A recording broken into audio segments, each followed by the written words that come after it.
The gates are rattling like bones in a grave. I can hear them from where I sit. Arthur's old leather chair, the one that still smells faintly of his cologne and pipe tobacco. The security monitor flickers in front of me, showing 3 cars lined up outside my iron gates, engines running, headlights cutting through the October rain. My children, their spouses, all of them standing there in the storm, shouting my name like I owe them something. Mom, open up. This is insane. That's Clara, my eldest. Always so sure of herself, always so loud when things don't go her way. Henry's banging on the gate now, his fist making a hollow clang against the metal. You're not well. Let us in. And Eleanor, sweet, soft Eleanor, her voice is quieter, almost pleading. Mom, please. We just want to talk. But I know better. I've known for 2 years now what they really want. It's not me. It's never been me. It's this house, this land, this legacy that Arthur and I built with our bare hands and broken backs. Have you ever loved someone so much that watching them turn into strangers felt like dying twice? That's what motherhood became for me. A slow burial. I press the button on the intercom.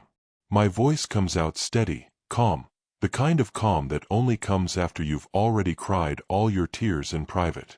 If your father were still alive, I say, he'd be ashamed to hear the way you speak of his home. There's a beat of silence. Then Clara screams. Your father has gone crazy and now you're just like him. You won't let us in. We're standing at the door. Her voice cracks on the last word. Her husband tries to pull her back, but she shakes him off. I watch her face twist with rage on the grainy monitor. She looks so much like Arthur when she's angry. Same sharp jaw, same fire in her eyes. But Arthur's fire burned for building things. Hers only burns for taking them. Hi viewers, kindly tell us where you're watching from and what time it is. Warm welcome to the family. Enjoy the story. I lean back in the chair and let out a long breath. The rain's coming down harder now, drumming against the stone walls of this place. The Ellington Castle, they call it. It's not really a castle, of course. Just a big old house on a hill. But to Arthur, it was everything. And to me, it still is. Entry to this castle, I say into the intercom, my voice quiet but firm, is a privilege earned by love, not entitlement. Then I shut it off. They stay there for another hour. Shouting, begging, threatening lawyers and doctors and wellness checks. But eventually, the cars roll away one by one, taillights disappearing into the rain like red ghosts. I make myself a cup of tea, chamomile, the way Arthur used to make it for me when I couldn't sleep. I carry it to the window and watch the valley below turn dark. The same view Arthur loved. The same view he promised would always be mine. For the first time in years, the house feels peaceful. But peace, I've learned, is something you have to fight for. And sometimes, the people you're fighting are the ones you raised. Lightning splits the sky. Thunder follows. I whisper to the empty room. This isn't madness. It's justice. And somewhere deep in my chest, I feel Arthur's heart beating alongside mine, telling me I did the right thing. But they'll be back.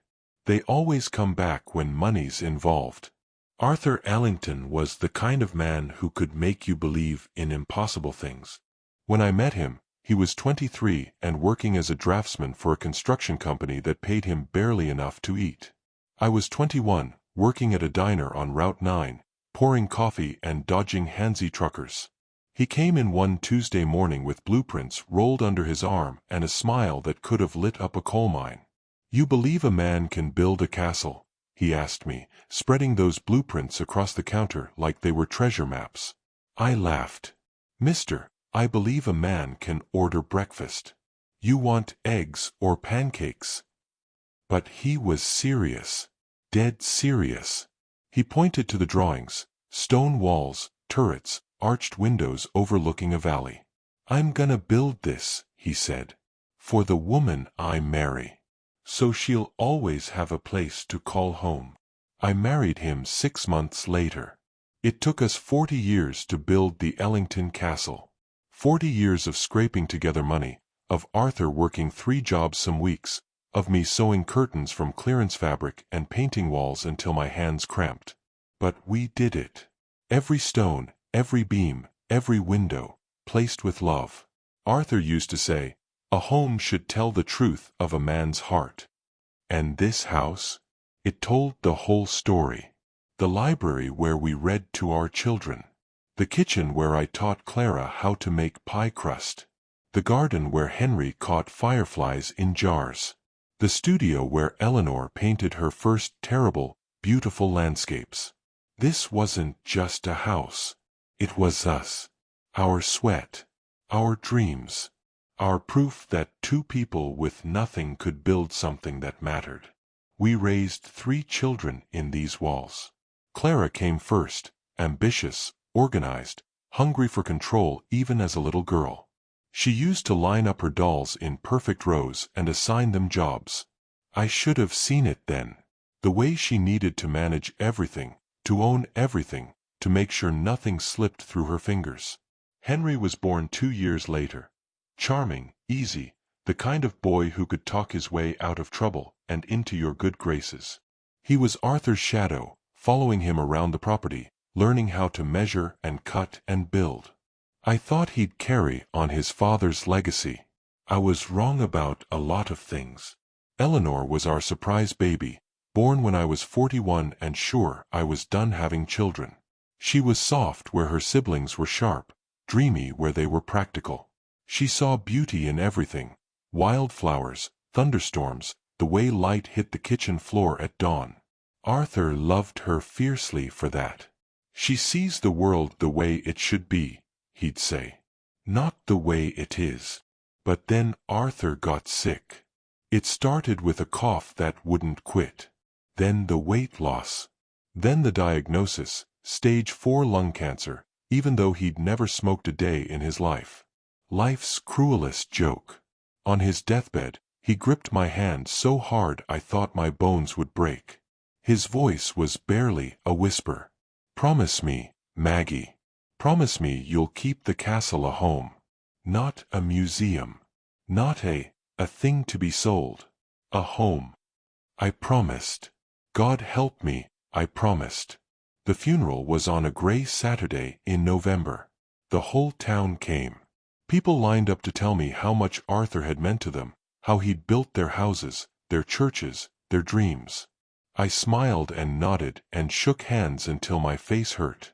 But I noticed something else that day. Clara and Henry, standing off to the side during the reception, whispering. Clara's face was tight, focused.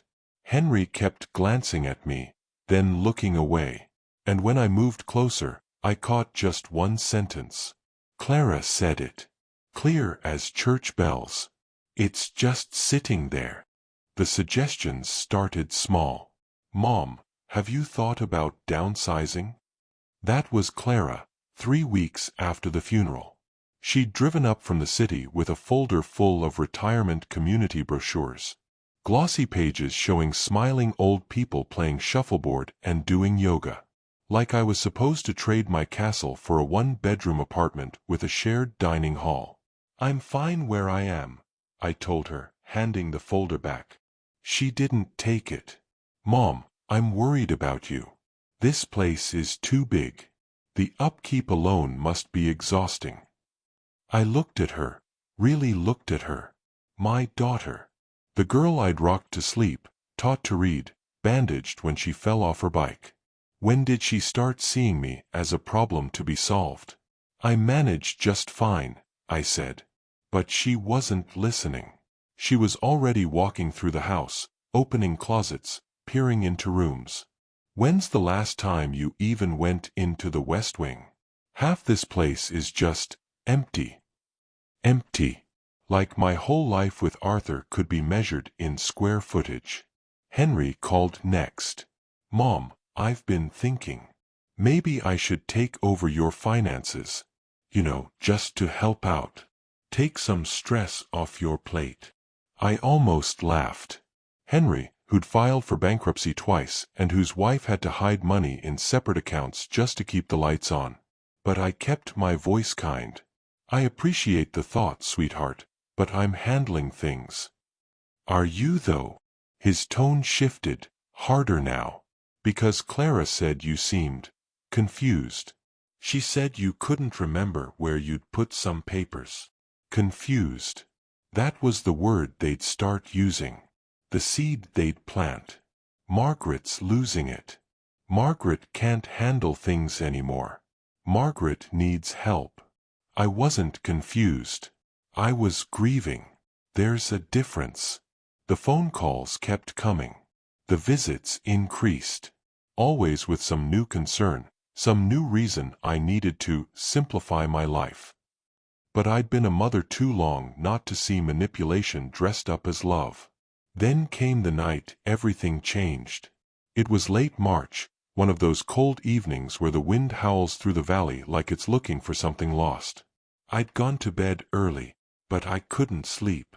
So I came back downstairs, wrapped in Arthur's old robe, thinking I'd make some tea. That's when I heard Clara's voice in the library. She was on her phone, pacing. Didn't know I was in the hallway, hidden in shadow. Once she's in that care facility, Clara said, we can finally renovate the house and list it.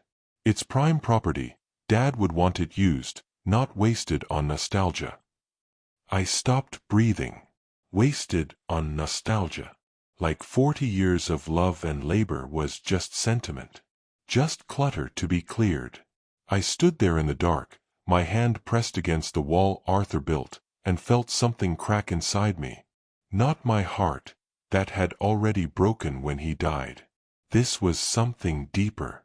The thing that had kept me soft, kept me hopeful, kept me believing my children were still the people I'd raised.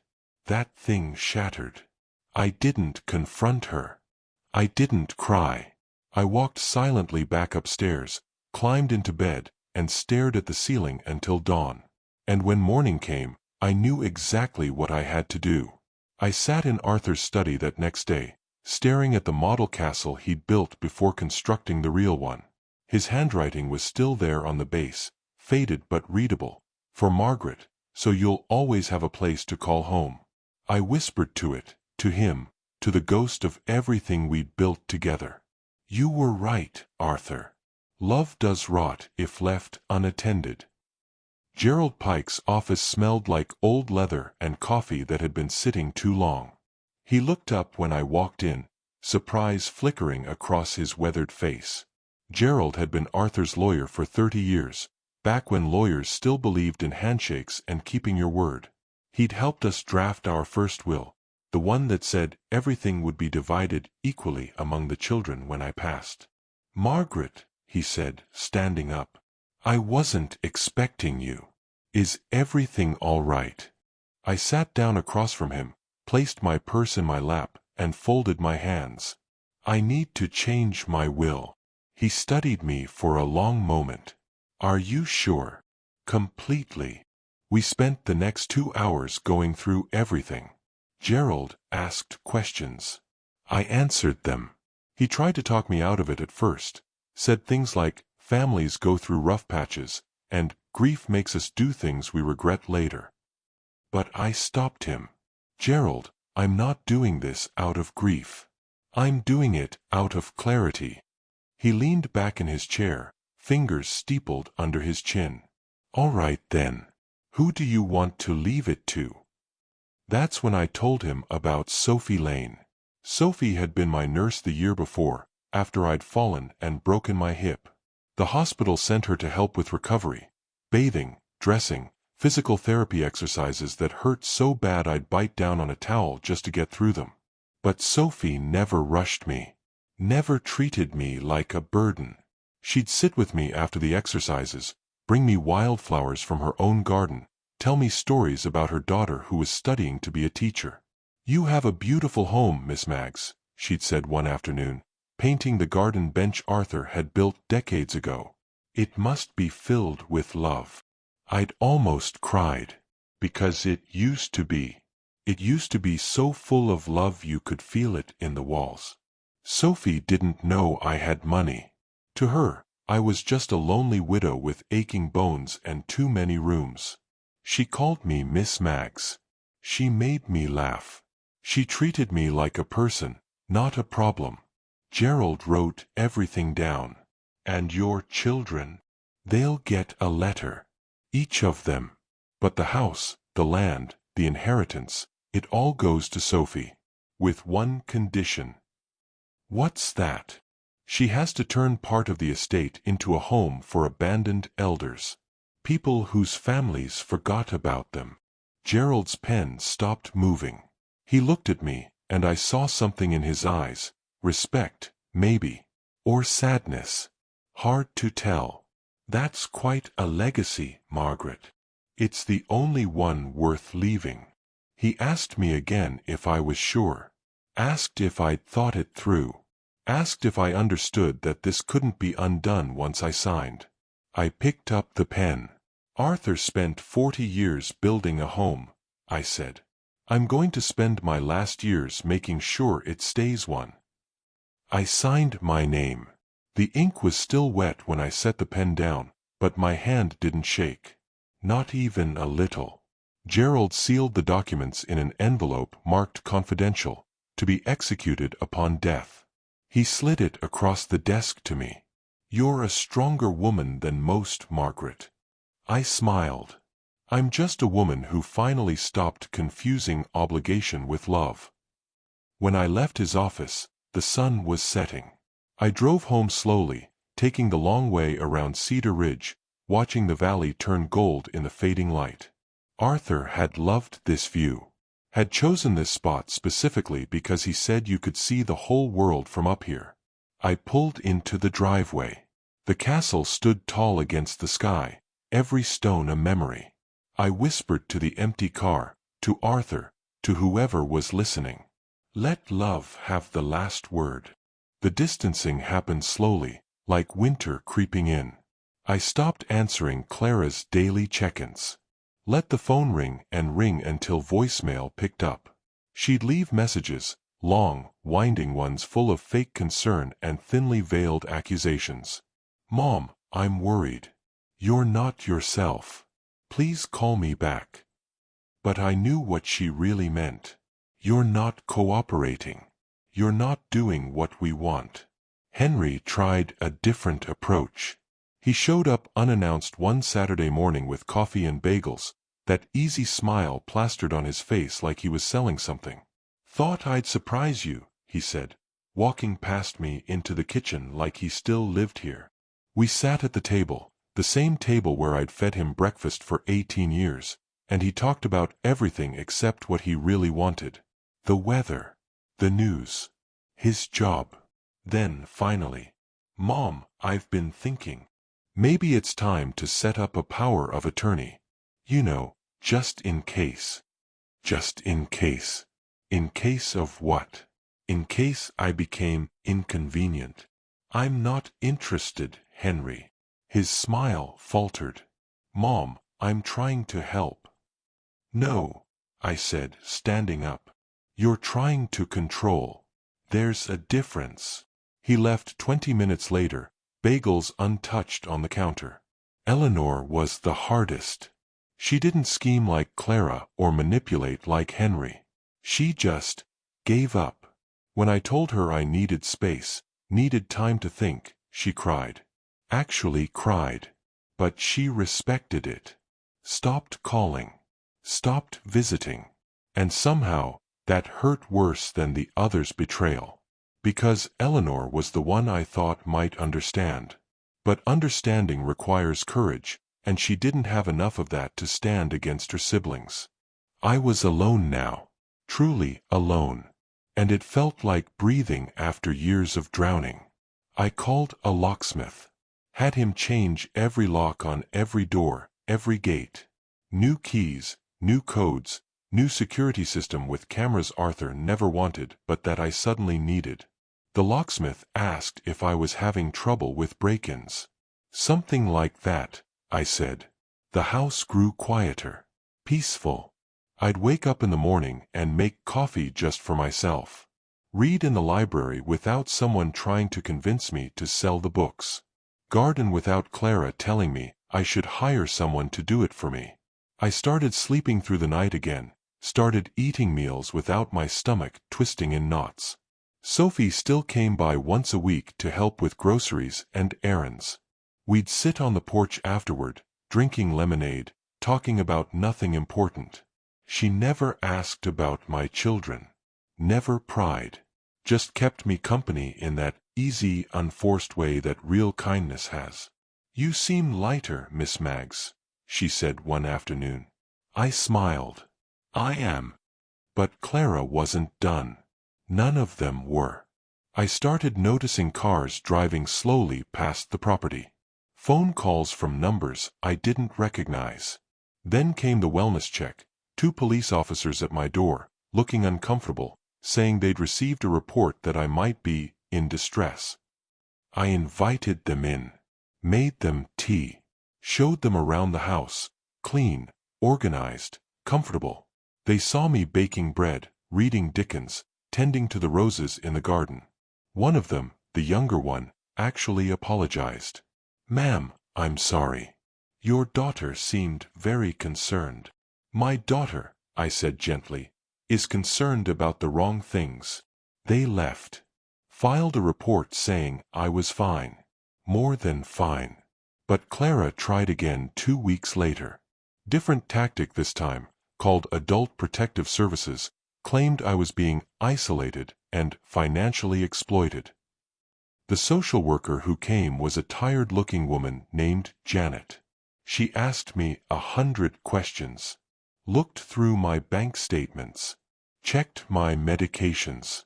Talked to me about my daily routine, my health, my support system. At the end, she closed her folder and sighed.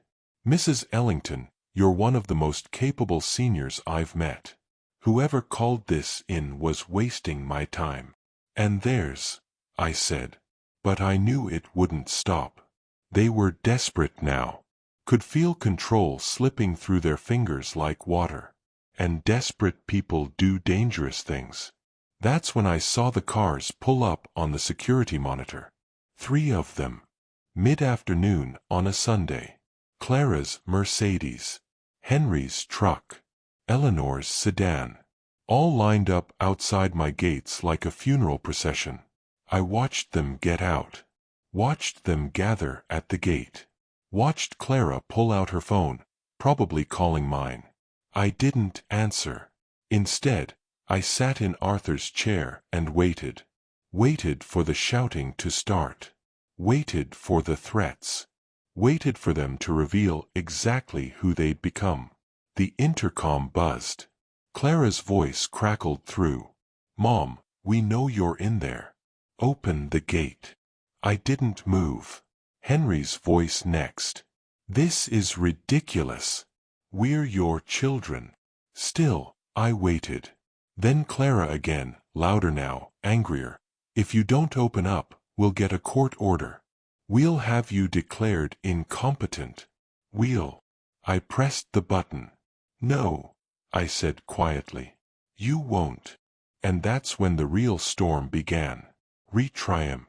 The rain's coming down in sheets now, turning the driveway into a river. Clara's face fills the security monitor, twisted with something between rage and desperation. She's soaked through, hair plastered to her skull, mascara running down her cheeks like war paint. But she doesn't move. Doesn't leave. Just stands there screaming at the gate like it owes her something. "Mom, this is insane. You can't keep us out." Henry's behind her, phone pressed to his ear. Probably calling a lawyer. Probably threatening things he doesn't have the power to enforce. His jaws tight, that charming smile long gone, replaced by something uglier. Something I recognize from Arthur's worst business rivals, the look of a man who's losing and knows it. Eleanor's the only one sitting down.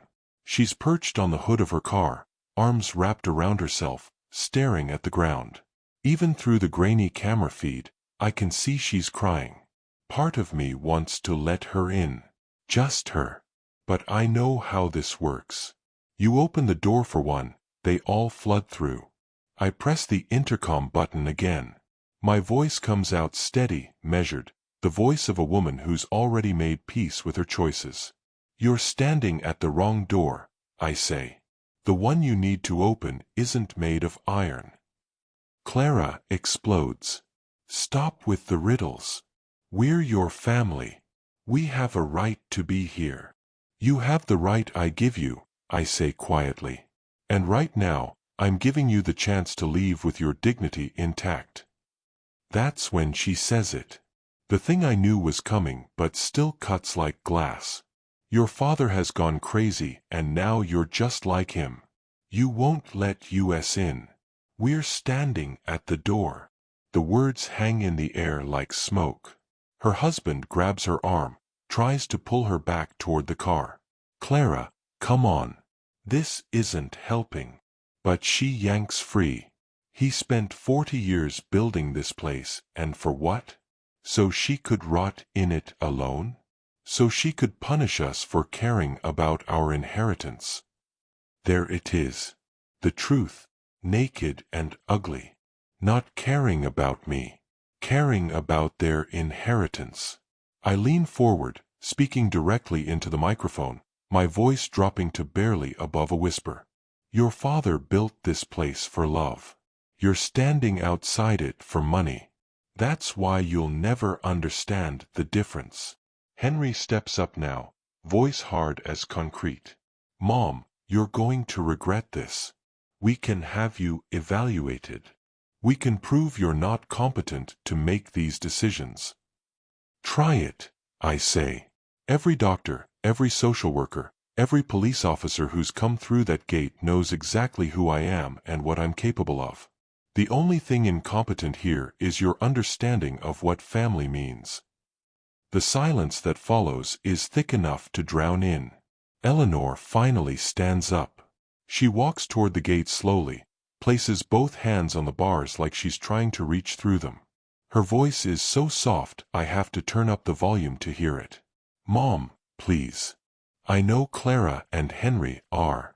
I know they want things you don't want to give. But I just want you. I just want my mother back. God, that almost breaks me. Almost. But then I remember her sitting in silence while Clara plotted. Remember her texting, I don't know what to do, instead of standing up and doing the right thing. Kindness without courage is just another form of betrayal. Eleanor, I say, and my voice cracks just slightly.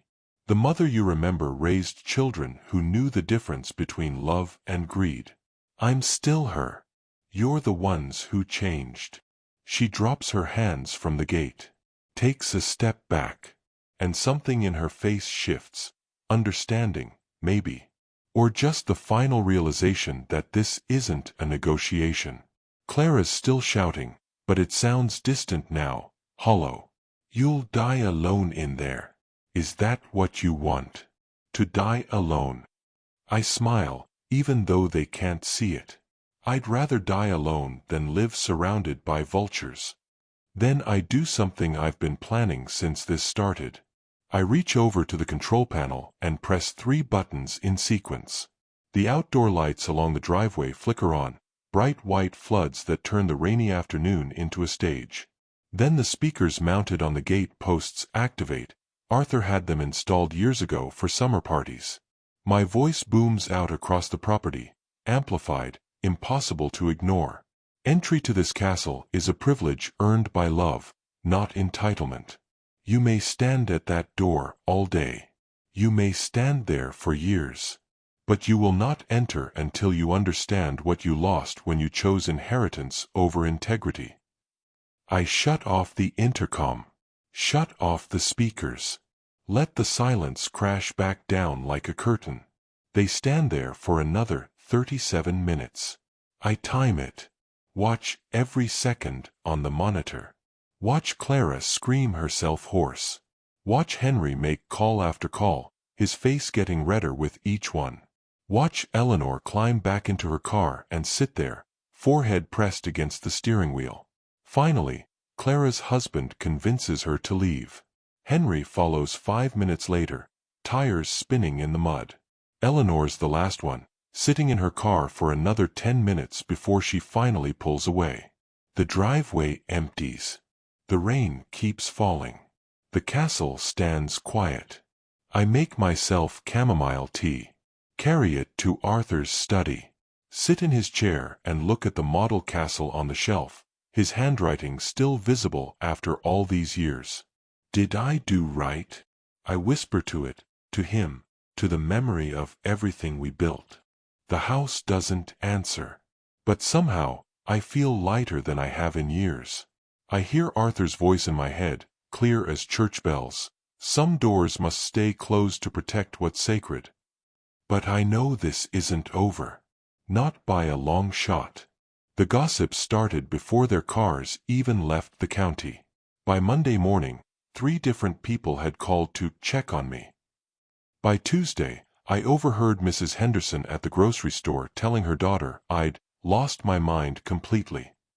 By Wednesday, the local paper ran a letter to the editor about elder isolation that didn't name names but might as well have had my address printed at the top. Small towns have long memories and even longer tongues.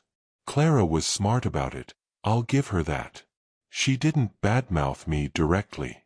Instead, she played the concerned daughter, the worried child who just wanted to make sure her aging mother was safe. She started a whisper campaign so subtle that by the time anyone asked me about it, the rumors had already grown roots. I heard you're not taking your medications. Someone said you fell again and didn't tell anyone. They're saying you've got strangers living in the house with you. None of it true. All of it damaging. I handled it the only way I knew how, by living my life exactly as I always had. I showed up at church on Sunday, bought groceries on Tuesday mornings, tended my garden where anyone driving past could see me. I smiled at neighbors, waved at passing cars, refused to hide like I'd done something wrong. But the weight of being misunderstood is heavier than most people realize. It settles in your chest at night when you can't sleep, sits across from you at breakfast when you're eating alone, whispers that maybe you're the crazy one after all. Sophie noticed during one of her weekly visits.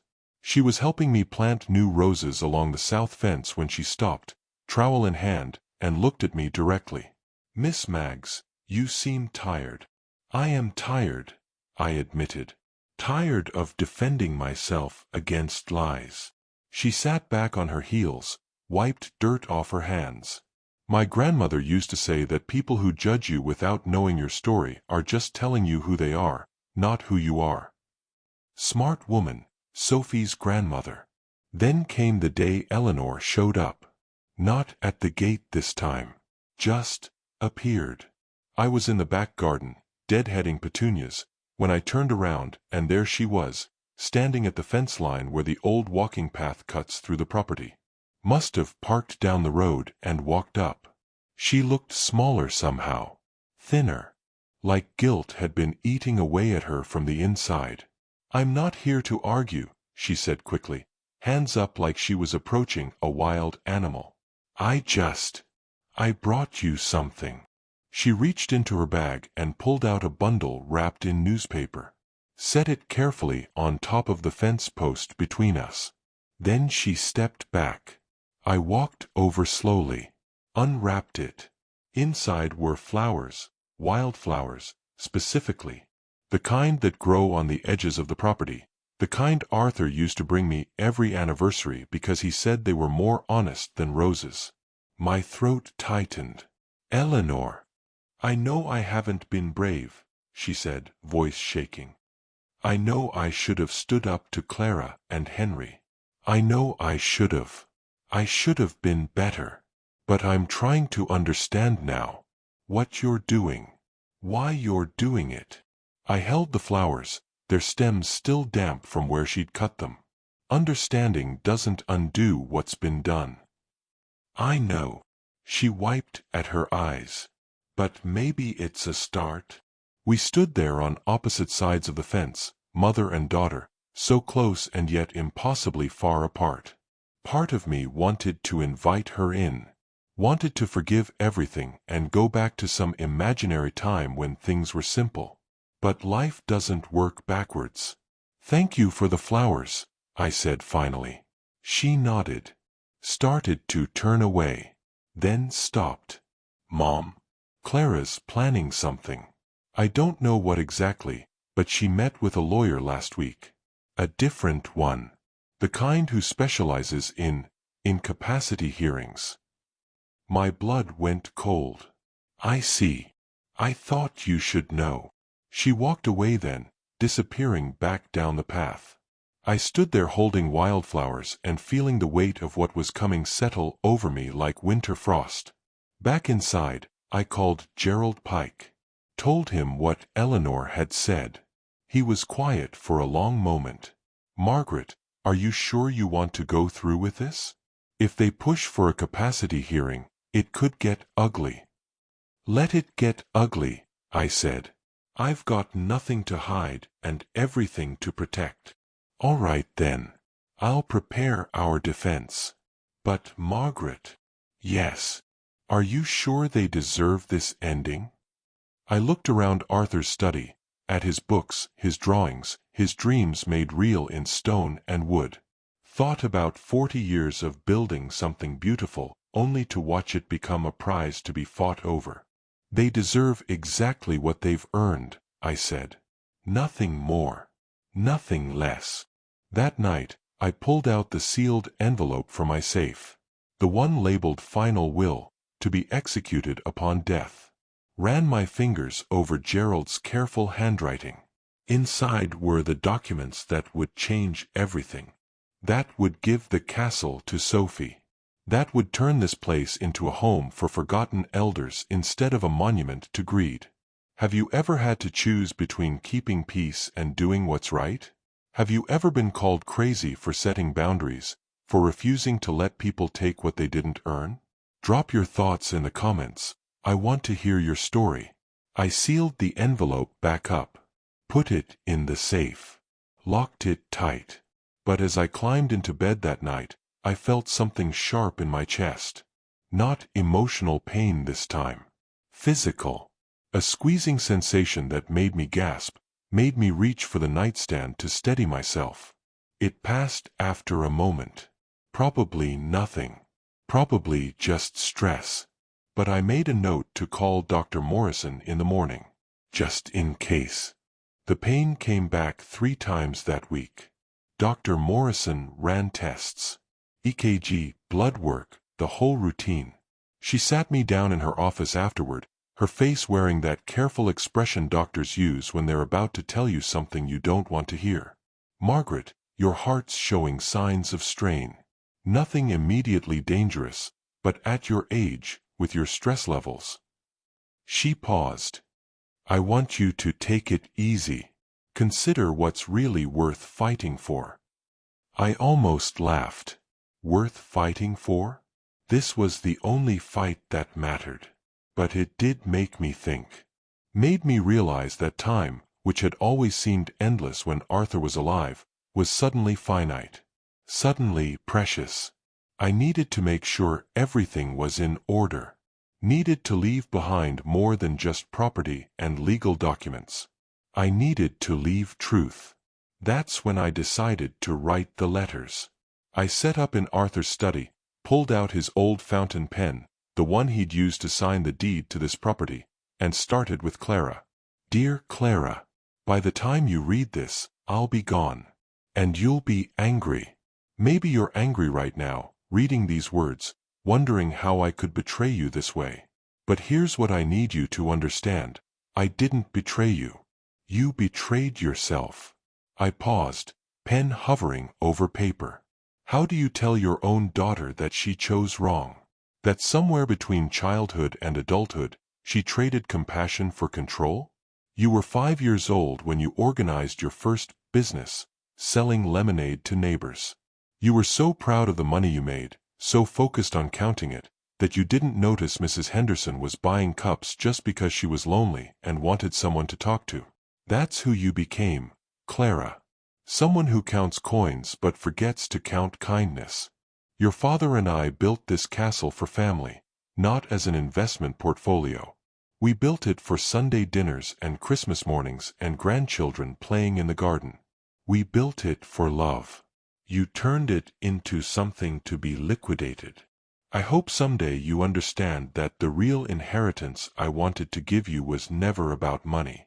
It was about knowing the difference between what's valuable and what's merely expensive. But you have to learn that on your own now. With more love than you probably believe, Mom. I sealed that one. Moved on to Henry. Dear Henry, you were always the easy one, the charming one, the one who could talk his way into and out of anything. Your father used to joke that you could sell ice to Eskimos. I used to think it was a gift. Now I wonder if it was a curse. Because charm without character is just manipulation in a nice suit. Writing to Henry hurt differently than writing to Clara. Clara had always been ambitious.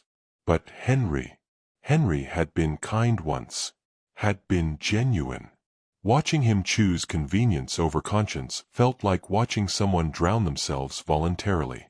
You learned how to make people like you, but you never learned how to be someone worth liking. There's a difference. When you stood outside that gate demanding entry, you said you were my son. And you were right. You are my son. But being someone's child doesn't give you the right to treat them like an obstacle. I wanted to give you your father's work ethic, his integrity, his belief that a man's word meant something. Instead, you took his charm and used it like a weapon. I'm not angry anymore, Henry. Just sad. Sad for the man you could have been if you'd chosen harder paths and harder truths. Love, Mom. 2 down. 1 to go. The hardest one. Eleanor's letter took me 3 hours to write. I started it 5 different times, crossing out lines, crumpling paper, starting fresh. Because Eleanor hadn't been cruel like Clara or manipulative like Henry. She'd just been absent. Silent when silence was the same as agreement. Dear Eleanor, you have the softest heart of all my children. That's why your silence hurt the most. When Clara plotted and Henry schemed, you stood by and said nothing. You told yourself you were being neutral. But there's no such thing as neutral when someone you love is being attacked. Your father used to tell you that kindness without courage is just cowardice in disguise. You didn't understand it then. I hope you understand it now. I see who you are, Eleanor. I see the girl who painted sunsets and rescued baby birds and cried when we had to cut down the old oak tree. That girl is still in there somewhere. But she's been hiding for too long. Find her again. Find the woman who knows that love means standing up, speaking out, choosing the hard right over the easy wrong.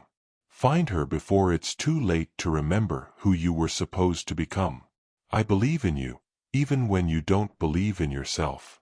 All my love, Mom. I sealed all 3 letters in separate envelopes. Wrote their names on the front in careful script. Added them to the safe with the will. Sophie came by the next afternoon. Found me sitting in the garden, staring at the roses Arthur had planted the year before he died. You all right, Miss Maggs? I smiled up at her. Just thinking about legacy. About what we leave behind when we're gone. She sat down beside me on the bench. You've got a beautiful legacy. This place. The memories. I'm going to give you something, I said suddenly. After I'm gone. Something important. And I need you to promise me you'll use it the way it was meant to be used. She looked confused. Miss Maggs, what are you talking about? Promise me first. She studied my face, saw whatever was written there. I promise. I squeezed her hand. Good. That's all I needed to hear. We sat there in silence, watching butterflies dance through the roses. The afternoon sun turned everything gold. Arthur's favorite time of day. I felt the pain in my chest again. Sharper this time. Longer. But I didn't say anything. Just held Sophie's hand and watched the light change. I whispered, so quiet she couldn't hear. May these words open what money closed. I passed on a Tuesday morning in early spring. Sophie found me in Arthur's chair, a book open in my lap, reading glasses still perched on my nose. She said I looked peaceful. Like I'd just fallen asleep mid-sentence and decided not to wake up. The funeral was small. I'd made sure of that in my instructions. No grand spectacle, no performance of grief. Just the people who'd actually loved me, not the ones who loved what I owned. My children came. Of course they came. Clara in black designer everything, face carefully composed. Henry looking uncomfortable in a tie he kept adjusting. Eleanor with red eyes and trembling hands, the only one who seemed genuinely broken.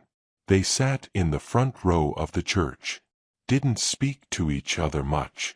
Sophie told me later that Clara kept checking her watch, that Henry had stepped outside twice to take phone calls, that Eleanor just stared at my casket like she was trying to memorize something she'd already forgotten. The real fireworks came 3 days later. Gerald Pike's office. Same room where I'd signed the new will 2 years earlier. Same leather furniture, same coffee that had been sitting too long. But the atmosphere was different now. Charged. Dangerous. Clara sat front and center, spine straight, hands folded in her lap. Henry sprawled in his chair trying to look casual, but fooling nobody. Eleanor perched on the edge of her seat, looking like she might bolt at any moment. And Sophie. Sweet, confused Sophie, sitting in the back corner, wondering why she'd been asked to attend. Gerald cleared his throat. Thank you all for coming. I'll get right to it. He opened the folder. Started reading. The technical language didn't matter. What mattered was this. Everything I owned, the castle, the land, the investments, the savings, all of it, was being transferred to Sophie Lane, with instructions to convert a portion of the estate into a residential home for abandoned elders. The silence that followed could have swallowed the world. Then Clara erupted. She literally shot out of her chair like she'd been electrocuted. What? She left it to the nurse. Sit down, Mrs. Davidson, Gerald said calmly. I will not sit down. This is insane. She was clearly not in her right mind. We'll contest this. You'll lose, Gerald interrupted, his voice sharp as broken glass. Your mother had 3 separate psychiatric evaluations over the past 2 years, all confirming her complete mental competency. She passed every cognitive test. Every doctor, social worker, and police officer who visited confirmed she was of sound mind. You have no grounds. Henry was on his feet now too, face turning purple. This is theft. That nurse manipulated her. We'll prove undue influence. Sophie Lane didn't know about the inheritance until this moment, Gerald said. She never asked for anything. Never suggested anything. Your mother made this decision independently, and the documentation is airtight. I wish I could have seen Clara's face. Sophie described it to me later. Well, not to me, obviously, but in the journal she kept. She said Clara looked like something inside her had shattered and the pieces were too sharp to pick up. She's punishing us, Clara whispered. Because we cared about our inheritance. Because we were practical. No, Eleanor said suddenly, her voice cutting through the chaos. Everyone turned to look at her. She's punishing us because we forgot what the inheritance was supposed to be.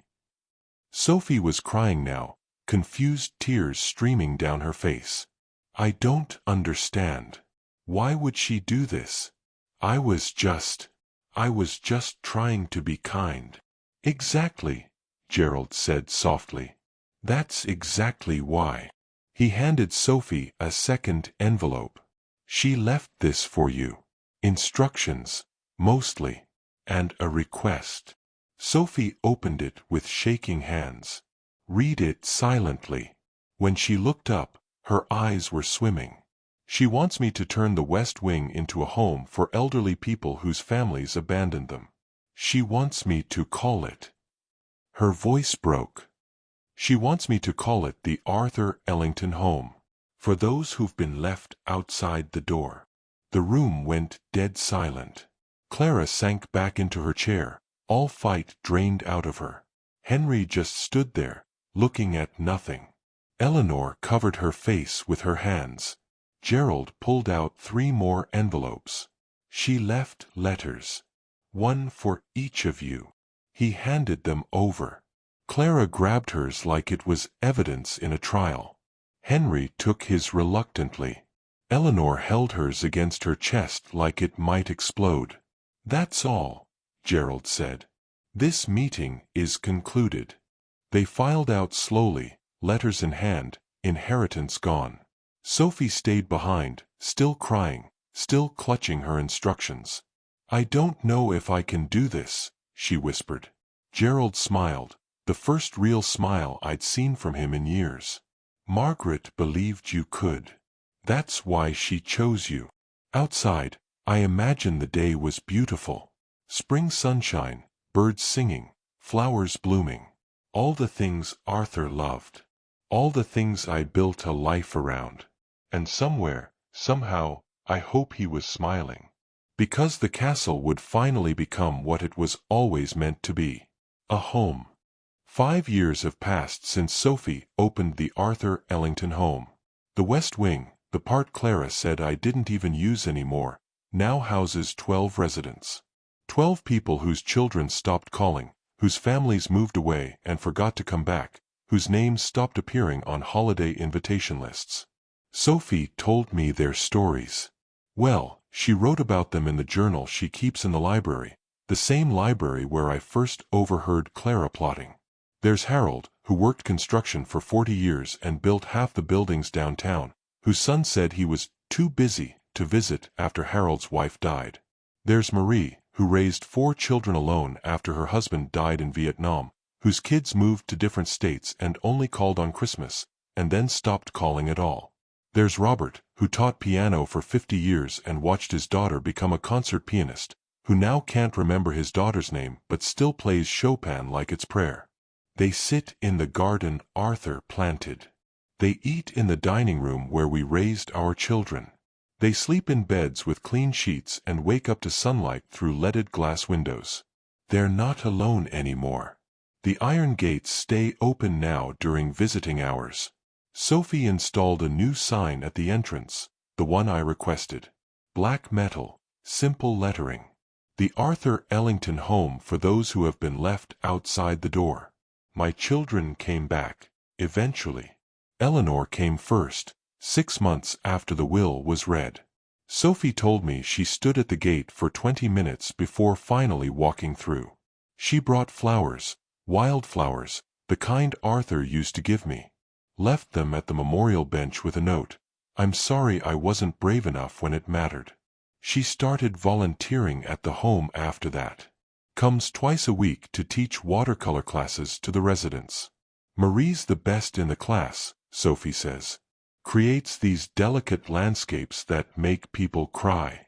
Henry came a year later, sheepish, fumbling with his words. Asked Sophie if he could help with maintenance work, fixing things, building things, using the skills his father tried to teach him. She said yes. He shows up every other Saturday now, usually staying late, working until his hands ache. Clara took the longest. 3 years before she finally walked through those gates. Didn't bring flowers. Didn't apologize. Just asked Sophie if she could see the place, see what her mother had built. Sophie showed her everything. The residents' rooms with their personal belongings and photos. The common areas filled with laughter and conversation. The garden where Harold teaches Marie how to grow tomatoes.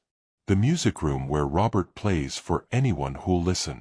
At the end of the tour, Clara stood in the main hall, the same hall where she'd run as a child, where she'd celebrated birthdays and holidays and all the normal moments that make up a life. She looked at the portrait of Arthur and me that Sophie had hung above the fireplace. She was right, Clara whispered. I counted everything except what mattered. She wrote a check that day. A big one. Gave it to Sophie for the home's operating fund. Visits once a month now to have coffee with the residents. Still stiff, still formal, but trying. Actually trying. The letters I wrote them, they carry those letters with them, Sophie says. She's seen the worn edges, the folded corners that come from being opened and reread 100 times. Sometimes she catches them standing in the garden, lips moving silently, reading my words to themselves like rosaries. The house is loud now, full of voices and movement and life. The walls that used to echo with silence now ring with conversations, with laughter, with arguments about politics and recipes and whether it's going to rain tomorrow. It's exactly what Arthur wanted when he built this place. A home that tells the truth of a man's heart. The inscription above the fireplace, the one Sophie added last year, reads, "Love earns the key. Time proves the lesson." And next to Arthur's portrait, there's one of me now too.